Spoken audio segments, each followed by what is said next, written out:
name is Rachel. Welcome back to my channel. It is Tuesday afternoon. I actually didn't really end up filming any like update footage yesterday because I was just kind of doing my thing, reading this book. So this is another Harry Potter reading vlog, and that's going to be for Harry Potter and the Goblet of Fire by J.K. Rowling.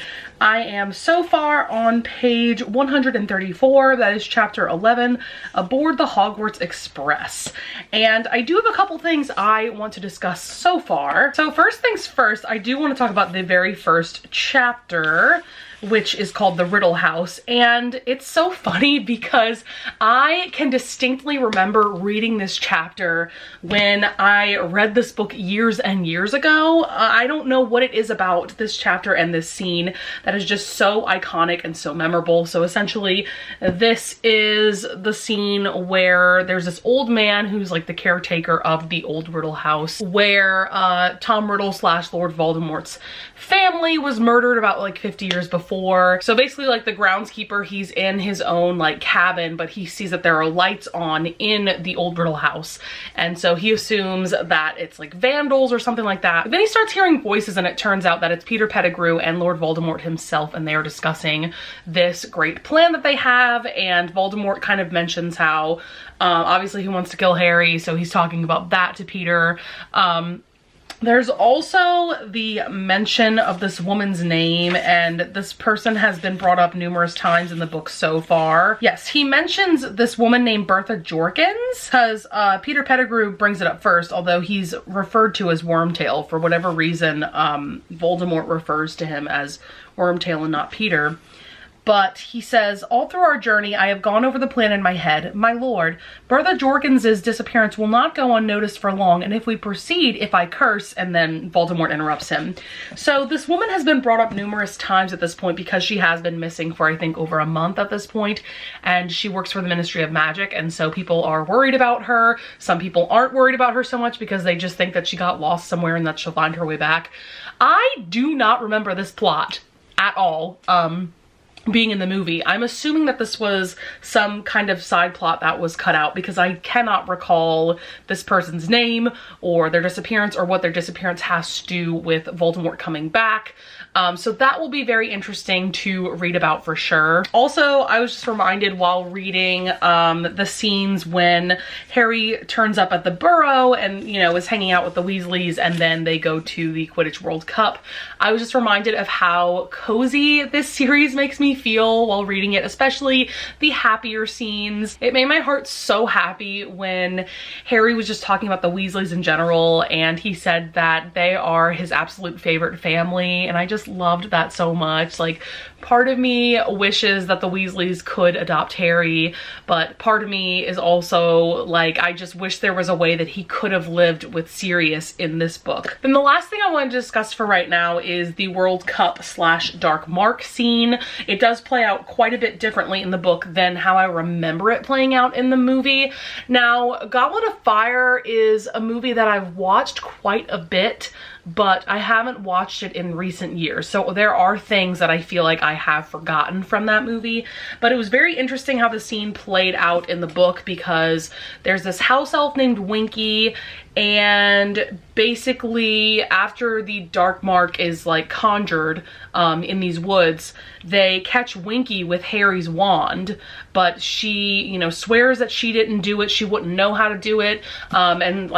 And she talks about how she just, you know, found Harry's wand discarded on the ground, because whoever did conjure the Dark Mark definitely used Harry's wand, because I think Barty Crouch confirmed that to be true. So I'm finding that really interesting. I'm also not remembering Winky being in the movies at all. Like, I feel like Dobby was really the only house elf involved in the movies, although I can vaguely remember another house elf, but I cannot remember their name. So that was also a very interesting scene to see that all play out. And I also loved hearing the descriptions of how the Quidditch World Cup played out. There were just some really interesting creatures, like the mascots of the two teams, Bulgaria and Ireland. Like, I don't know, the whole description of that scene was so exciting and so interesting and kind of different from how I remember it playing out in the movie. So yeah, with that being being said, I am of course really enjoying this. You know, we've only just gotten to the point where they are going to be heading to Hogwarts. Also because I like to keep you guys updated about other books that I'm reading at the same time. I am listening to the audiobook for Layer of Dreams by Libba Bray. I think I'm about 70% through the audiobook and I'm absolutely loving it. This is book 2 of the Diviner series. I feel like I've been talking about this series so much on my channel recently, but it's just so good. It's just a really unique and cool series. So I thought I would kind of include that in here because I do like to talk about other books that I'm reading at the same time as I'm reading the book that, you know, this reading vlog is about. Also, I just got a very exciting package in the mail. I just got The Queen of Nothing by Holly Black. This just came out today. Today is November 19th, and this is the 3rd and final book in the Heir of the Folk series. I actually need to read The Cruel Prince. I haven't read the first book yet, so that's kind of yikes. This was one of the series that I put on my series I want to read in 2020 video, so if you want to go check that out, that is on my channel.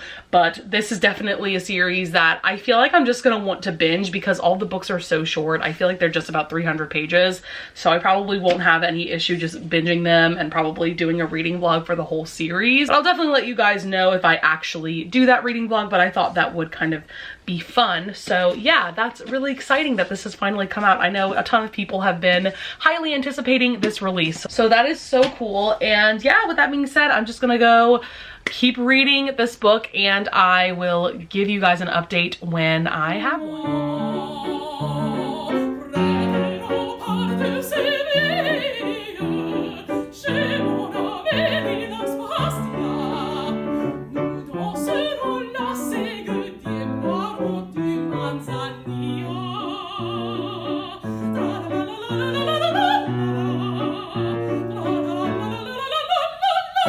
Hey guys, what's up? It is Wednesday night. I have a couple of things I want to point out before I get to my reading update for the Goblet of Fire.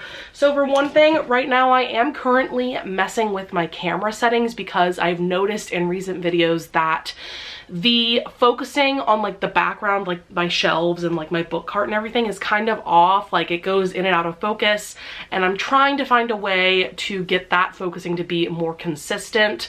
So I am trying manual focus today. I have no idea if this is going to work well. The problem is that I can't really wear my glasses when I'm filming in front of my ring light because there is a massive glare. So I can't see myself in the viewfinder all that clearly right now. So yeah, I'm trying different things, trying to get the settings that work best for me. Also, in the clip that just preceded this one, I thought I would explain that a little bit. For one thing, because my channel is called Rachel Reads and Sings, I actually wanted to give you guys a little taste of my singing. And so earlier today, I actually gave a performance for this music club that I'm a part of. So the clip that you just saw is from a very popular French aria from the opera Carmen by Bizet, which is one of the most performed operas of all time. And that aria is commonly known as either the Seguidilla or Près des Remparts de Sevilla. So I hope you enjoyed that little short clip. So let's get on to the actual reading update. So I have made quite a lot of progress on Goblet of Fire. I just don't have the dust jacket on right now, but I am on page 366. That is chapter 24, which is Rita Skeeter's Scoop. Also, I want to point out that I have not been feeling the best today. So I'm actually surprised that the performance I gave earlier today went as well as it did because my throat is feeling a bit scratchy and I'm feeling congested. So you may hear that on this video, and I apologize for that. There's really nothing I can do at this point, but I still wanted to film this vlog for you guys. Okay, so I have quite a few things that I want to discuss. The first thing I have on here is Harry Gets Real, page 172. Oh yeah, as usual, Malfoy is making fun of Ron and Harry, and so Harry just says, "Get stuffed, Malfoy, come on, Ron." And then Malfoy says, "Oh yeah, you were staying with them this summer, weren't you, Potter? So tell me, is his mother really that porky, or is it just the picture?" girl. And then Harry says, "You know your mother, Malfoy?" said Harry. Both he and Hermione had grabbed the back of Ron's robes to stop him launching himself at Malfoy.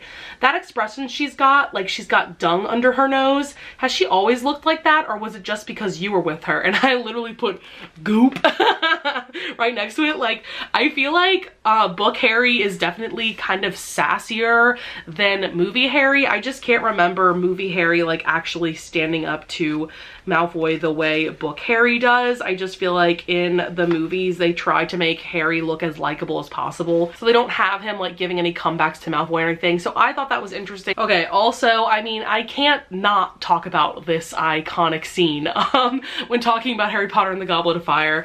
So, you know that meme that like shows a picture from the book? This is after Harry gets picked from the Goblet of Fire, and in the book Dumbledore literally says, "Did you put your name into the Goblet of Fire, Harry?" Dumbledore asked calmly, and I literally put LMAO because I know in the movie that this was how the scene played out. Harry! I protest! Harry, did you put your name in the Goblet of Fire? No, sir. So yeah, that's just always so funny to me. I don't know why movie Dumbledore had to be, I don't know, like kind of rougher around the edges, especially when the other actor took over. I feel like Richard Harris's Dumbledore was quite a bit more calm and cool and collected, and I feel like the other Dumbledore, and I cannot remember that actor's name, I feel like his take on the character was just more gruff, and I don't know how to explain it. It's just different, and also different from book Dumbledore. So I mean, I always find different interpretations interesting, but I just don't really see Dumbledore yelling at Harry for his name getting picked out of the Goblet of Fire. Yes, it's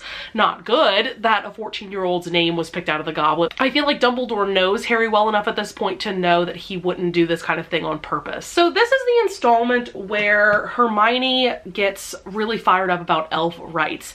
And this is a very interesting topic in this book because the house elves seem to really love their lives and their existence. It's just weird thinking about that because it is enslavement, and Hermione is right in saying that it's wrong. Is it still wrong if the house elves genuinely enjoy it? The only house elf that doesn't enjoy it is Dobby, and in the book other characters have said that's because he's like a weird house elf, you know, and then Dobby and Winky, who is another house elf who was let go from her master, they end up working at Hogwarts as well as many other house elves, and Dobby is the only one that wants pay or wants freedom. And it's so interesting that these house elves really want to keep their existence the way it is. They don't want freedom at all. They're offended by the notion of getting paid. So I feel like there's just this weird like moral argument going on of like, well, should these house elves be freed if it's going to make them miserable? Because Winky was let go by her master and she just keeps like crying all the time and just like hating her life. So I think this is just kind of a weird subject to have in this series, and I don't know how I feel about the fact that the house elves are like genuinely happy with their lives, especially given how many wizards and witches are genuinely cruel to their house elves. But the house elves don't seem to care. They just want to serve wizards and witches, and it's just weird, and I don't know. Also, I just wanted to say that this book is so well paced. I feel like I'm absolutely flying through this. I am listening to the audiobook, which is narrated by Jim Dale, I believe, while reading it physically at the same time, and I'm just like flying through these scenes. I feel like once the Triwizard Tournament got started, like the chapters were just flying by, like the first task, and I just finished up the Yule Ball chapter, and yeah, I'm just very happy to report that the pacing is just so well done. There are a couple more things that I just wanted to mention. First of all, it's interesting that Harry and Ron, more so Harry, is kind of forced to think about girls in this book because he has to have a date for the Yule Ball.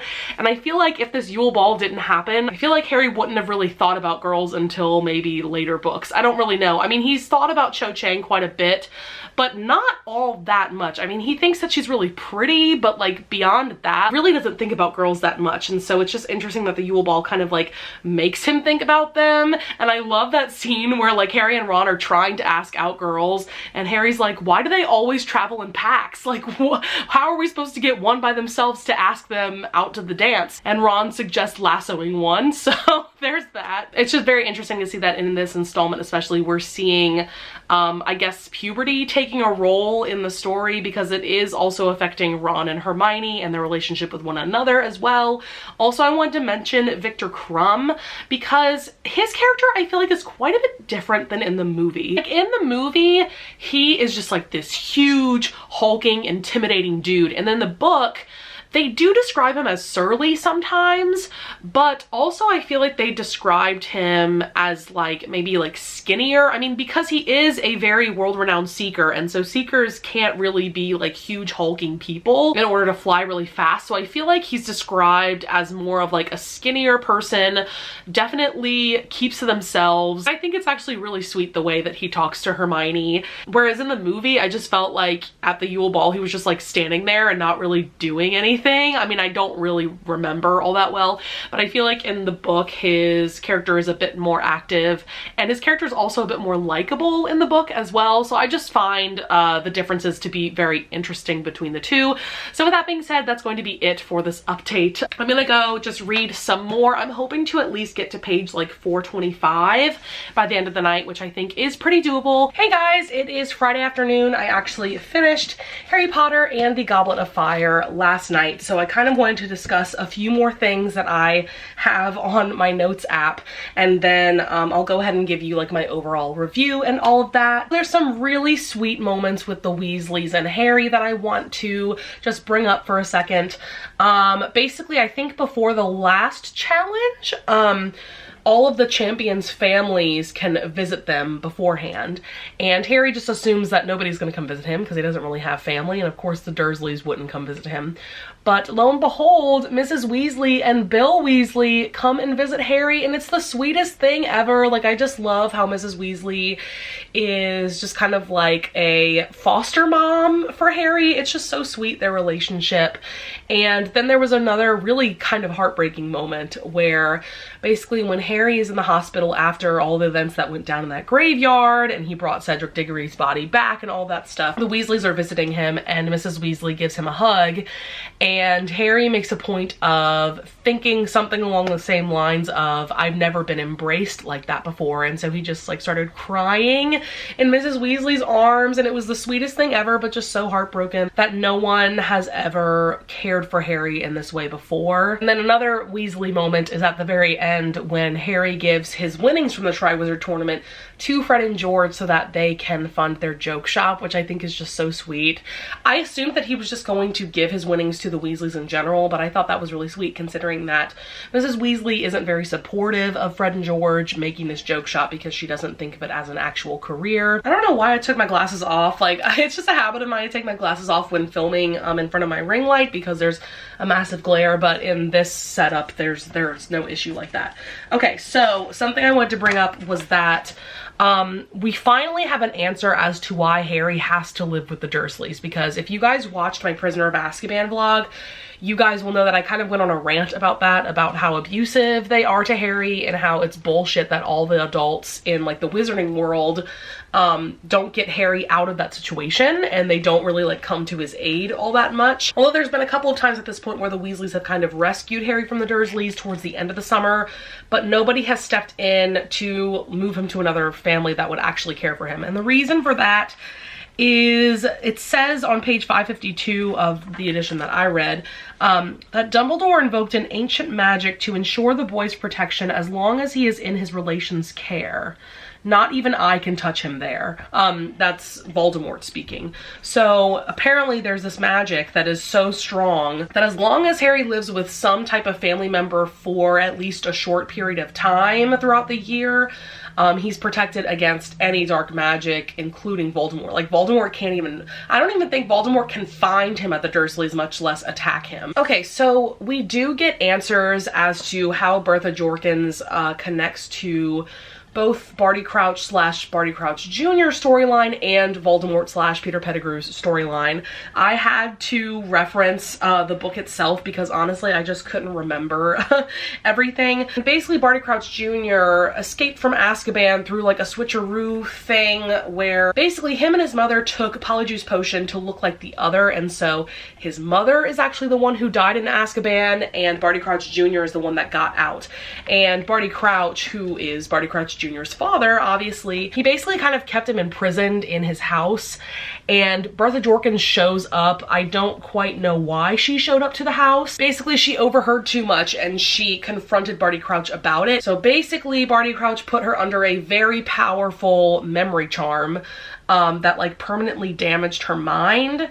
And then after that, Voldemort and Peter Pettigrew come across her, I think in Albania. They tortured her so much that it broke through the memory charm so that Bertha could tell Voldemort all about the Triwizard Tournament and everything like that, so that Voldemort and Peter Pettigrew could start their plan of trying to get to Harry so that Voldemort could rise again. That stuff is pretty complicated, and then, you know, it comes out that Mad-Eye Moody is actually Barty Crouch Jr. and he's been taking the Polyjuice Potion, you know, this entire year. There's just a lot of plot twists and kind of complicated information coming up in this installment. As I talked a little bit about Bertha Jorkins at the beginning of the vlog, I did kind of want to wrap up that subject here, even though I feel like it's a little too complicated to just talk about quickly in a vlog. Also, Cedric's death is still shocking to read about because I didn't realize how quickly it happens. My goodness.